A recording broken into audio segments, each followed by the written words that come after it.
গতকাল গভীর রাত অবধি উৎসবে মাতোয়ারা ছিল কলকাতা।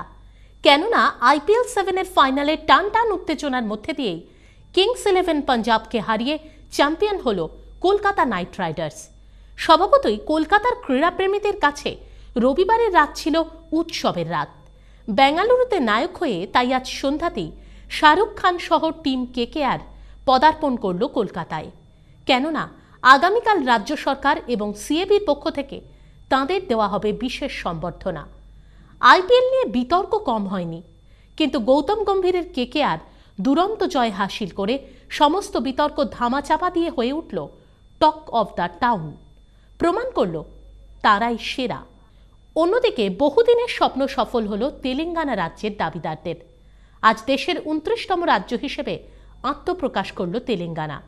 গতকাল মধ্যরাতে অন্ধ্রপ্রদেশ থেকে সরকারিভাবে পৃথক রাজ্যের স্বীকৃতি পেল রাজ্যটি।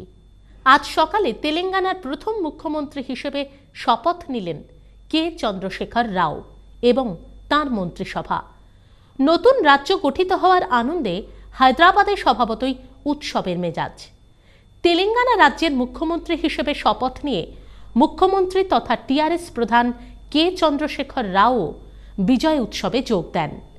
প্রায় 60 বছরের লড়াই, সীমান্ধ্রের প্রতিবাদ, রাজনৈতিক হাজারো টানাপোড়েন এবং জেদাজেদির শেষে তেলেঙ্গানাবাসী পেলেন তাঁদের নতুন রাজ্য।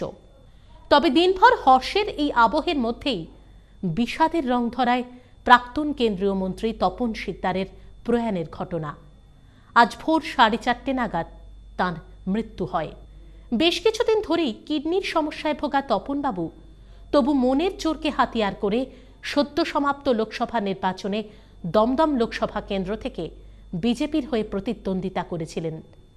সদা হাস্যমুখ বিজেপির এই প্রবীণ নেতা বহুদিন অবধি রাজ্য বিজেপির অন্যতম মুখ ছিলেন। দলের রাজ্য সভাপতিও ছিলেন তপনবাবু।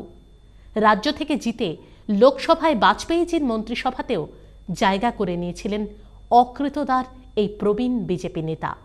হয়েছিলেন কেন্দ্রীয় তথ্য প্রযুক্তি ও যোগাযোগ মন্ত্রী। প্রাক্তন কেন্দ্রীয় মন্ত্রী তপন শিকদারের প্রয়াণে গভীর শোক প্রকাশ করেছেন প্রধানমন্ত্রী নরেন্দ্র মোদী। তপনবাবুর প্রতি শ্রদ্ধা জানিয়েই বলি, আসলে জীবন বোধহয় এরকমই।